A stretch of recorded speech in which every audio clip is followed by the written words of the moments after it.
Protocole Atomicals, pièce colorée, une pièce, un Satoshi. Quoi de neuf? Je suis de retour avec une nouvelle vidéo. Cette fois, je vais parler des pièces colorées et de leurs avantages par rapport à d'autres protocoles similaires. Voici un aperçu des sujets que je vais couvrir dans cette vidéo. L'histoire de Bitcoin et son lien aux pièces colorées, les défis relevés par Bitcoin et les évolutions qui en découlent, les risques de fraude et comment les pièces colorées réduisent significativement ce risque de fraude par rapport à d'autres protocoles. Un bref exemple de ce qui pourrait se passer en investissant dans deux protocoles différents. L'un avec des pièces colorées et l'autre sans. La taille du marché des atomicals comparé à d'autres protocoles et le potentiel qu'Atomicals a de les surpasser. L'offre fixe de jetons. Et enfin, je veux expliquer comment les pièces colorées augmentent naturellement l'adoption de Bitcoin. En 2012, au début de Bitcoin, les pionniers de la crypto ont introduit le concept des pièces colorées. L'idée était alors de créer des actifs numériques uniques sur Bitcoin en associant des couleurs spécifiques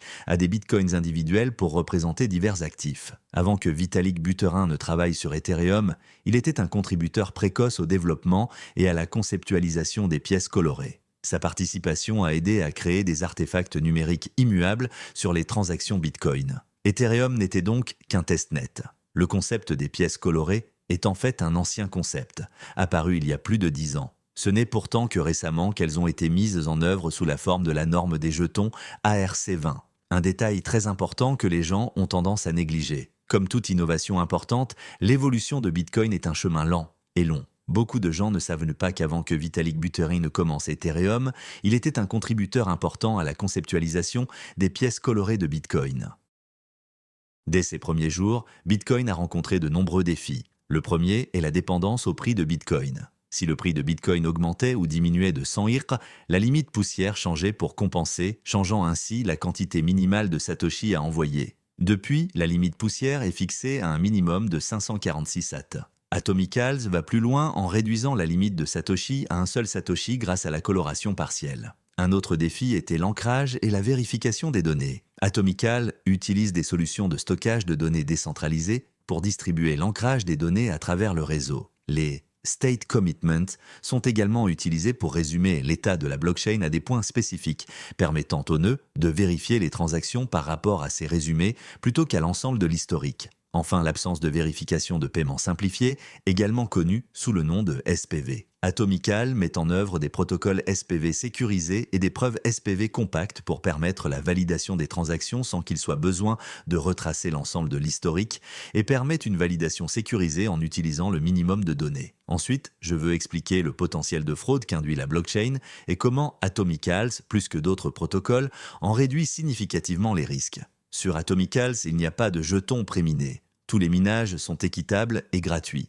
Il n'y a pas d'option de préminage. Cela réduit considérablement le potentiel de fraude car les jetons sont plus dispersés et une seule entité ne peut pas manipuler le processus de minage. Le minage par preuve de travail. La preuve de travail augmente la difficulté de minage afin que la distribution puisse être plus dispersée parmi les utilisateurs. Cela réduit la possibilité pour une entité de miner une quantité extrêmement grande d'un jeton. Le plus important est que chaque pièce est soutenue par un seul Satoshi au lieu de millions de tokens soutenus par seulement 546 Satoshi dans d'autres protocoles. Il y aura toujours de la valeur dans vos jetons. Si le développement s'arrête ou si le prix chute considérablement, la valeur de votre token sera toujours d'au moins un Satoshi. Bien, prenons un exemple concret.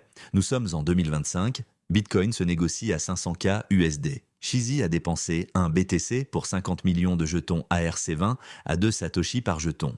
Le jeton n'a pas bien fonctionné et le développement s'est complètement arrêté. Étant donné que chaque jeton est soutenu par un Satoshi, Shizzy a la possibilité d'envoyer simplement ses jetons à n'importe quel échange ou adresse BTC. Ces jetons se convertissent automatiquement à leur soutien en Satoshi, ce qui donne 0,5 BTC. Shizzy a retiré 0,5 BTC et a pu s'offrir une Lamborghini. D'un autre côté, nous avons Shizzy. Cassé a dépensé 1 BTC pour 50 millions de jetons RSM à 1 Satoshi par jeton. Le jeton n'a pas bien fonctionné et le développement s'est complètement arrêté. Comme le CR Ether, Michael a préminé 40% de l'émission, il a pu vendre tous ses tokens et se volatiliser avec les profits, laissant les investisseurs sur le carreau. Étant donné que chaque jeton n'est pas soutenu par un Satoshi, Cassé s'est retrouvé avec 50 millions de jetons valant 5,19 USD. Cassé a la possibilité de vendre ou de les convertir à leur soutien en Satoshi, ce qui donne 546 Satoshi. Casey a retiré 546A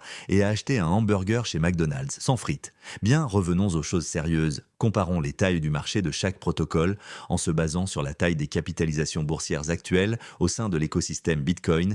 Il apparaît qu'ERC20 est fortement sous-évalué pour ce qu'il offre. Il apporte beaucoup plus de potentiel, de programmabilité et de fonctionnalité à BTC. Il y a beaucoup plus de potentiel à la hausse pour les jetons ARC20 par rapport à Runes ou BRC20. Si l'écosystème BTC voit une croissance à l'avenir, nous pouvons prédire avec confiance que la RC20 a le potentiel de croître de 10 à 15 fois sa capitalisation boursière actuelle pour égaler ou dépasser Runeo ou BRC20. Passons à autre chose, je veux parler de l'offre fixe de jetons que propose Atomicals, contrairement à d'autres protocoles qui ont une quantité illimitée de jetons soutenus par presque rien d'autre que de l'air. Étant donné que chaque pièce est soutenue par un Satoshi, cela signifie qu'il n'y a qu'une offre fixe disponible, car il n'y a que 21 millions de BTC. Cela ne peut pas être dit pour BRC20 ou Rune. Avec BRC20 et Rune, vous pouvez imprimer autant de pièces que vous le souhaitez, et si le jeton s'effondre, vous vous retrouverez sans rien. Les jetons ARC20 peuvent être transférés, divisés, fusionnés comme les satoshi réguliers de Bitcoin. Aucune transaction supplémentaire n'est nécessaire. Enfin, je veux mentionner comment les pièces colorées augmentent naturellement l'adoption de Bitcoin. Posséder des pièces colorées signifie posséder un satoshi. Plus il y a de jetons émis, moins il y aura d'offres. Tout comme Bitcoin, chaque jeton est limité au nombre de Satoshi sur BTC. Si vous êtes arrivé jusqu'à la fin de la vidéo, je tiens à vous remercier pour votre temps et votre attention. Si vous avez apprécié cette vidéo ou si vous avez des questions, n'hésitez pas à laisser un commentaire. Comme toujours, continuez à construire.